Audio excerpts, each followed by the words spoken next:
ya aku juga ikut prihatin banget gitu ya dengan kejadian itu.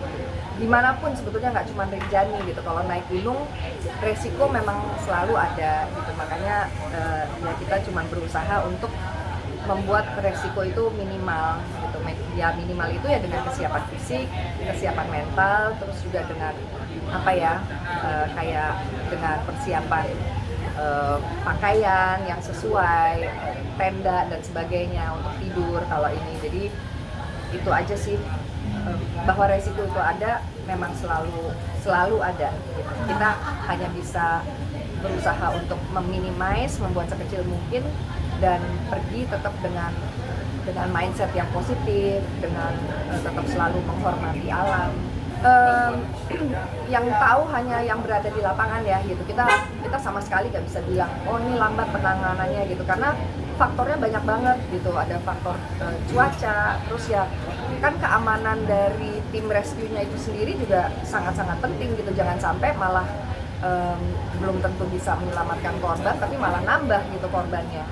Menurut aku sih apa yang mereka lakukan itu memang sudah upaya yang maksimal yang bisa mereka lakukan. Lihat kan apa ininya gitu, videonya gitu, kondisi alamnya di sana tuh seperti apa gitu. Mungkin waktu awal kan banyak ya suara-suara yang negatif gitu, yang bilang lamban atau apa ya, kayak kurang usaha.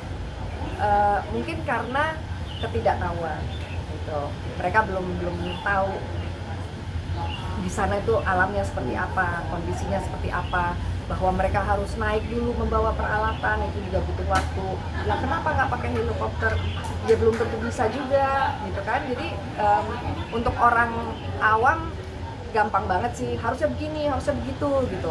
Ini juga mungkin salah satu sifat apa ya, social media itu, bahwa hal-hal yang dulu mungkin kita cuma pikirin di dalam hati kita aja gitu, misalnya atau ngomentarin orang deh gitu ya kan, mungkin dulu kita mikir cuma dalam hati gitu. Nah sekarang tuh semua tuh ditumpahkan ke social media, kadang-kadang hal-hal yang belum siap untuk ditumpahkan gitu, hal-hal yang harusnya masih cuma di dalam pikiran aja atau di dalam hati, belum diolah dengan fakta, belum diolah dengan segala pengetahuan yang lain. Itu udah main langsung ngomong aja, langsung nulis aja gitu, tanpa mengingat bahwa itu bisa menyakiti orang ya. Nah dalam hal kayak Rinjani kemarin juga kayaknya yang berkomentar itu memang orang-orang yang belum tahu medan di sana seperti apa. Nyatanya juga setelah video-video itu beredar, akhirnya berbalik kok gitu. Kalau aku lihat sekarang jauh lebih banyak orang yang mengapresiasi gitu ya, yang berterima kasih gitu. Dan emang kita sepatutnya harus berterima kasih banget sama tim rescue-nya gitu ya, Basarnasnya, ya sukarelawannya gitu, atau yang pokoknya semua yang membantu tim penyelamat itu gitu. Iya, apa yang mereka lakukan tuh gila gitu. Karena kejadian ini juga nih ya, masyarakat di Brazil memberikan bintang 1 terhadap Gunung Rinjani. Ya karena mereka belum menjalankan ya gitu. Kan kita sekarang ya itulah sistem rating atau apa, pokoknya social media dan sebagainya, kita mau menjatuhkan sesuatu tuh bisa banget gitu. Film juga atau orang kita bikin cancel culture gitu, kalau emang punya niatan seperti itu bisa banget gitu. Jadi apa ya nanti aku rasa juga pasti akan naik lagi dengan sendirinya.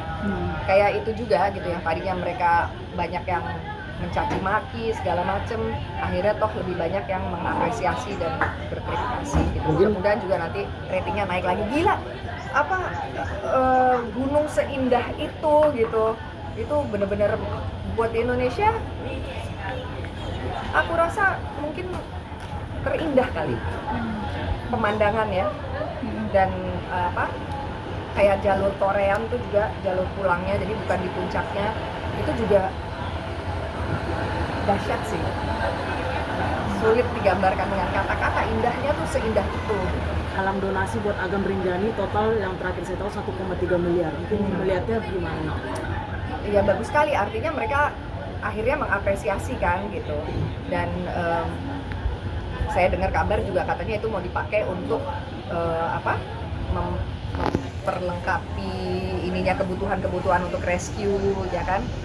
Bagus banget. Itu ya kita juga kalau benar itu memang terjadi seperti itu ya terima kasih juga gitu buat orang-orang yang menyumbang gitu, karena mudah-mudahan ya itu bisa berguna ke depannya. Makanya tidur di tenda yang enak aja itu di ketinggian tuh juga belum tentu bisa tidur enak gitu loh ya.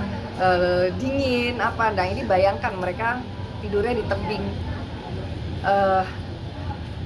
Kalau buat tidur tuh kan juga pikiran dan hati kan harus tenang ya. Kalau nggak kan kita nggak tidur di tempat, di kasur aja kita bisa bolak-balik gitu kalau hati dan pikiran lagi nggak tenang. Nah bayangin mereka menghadapi kejadian seperti itu, mereka tahu besoknya harus lanjut proses evakuasi dan tidurnya dalam kondisi seperti itu. Kalau di situ dibilang mempertaruhkan nyawa itu iya banget.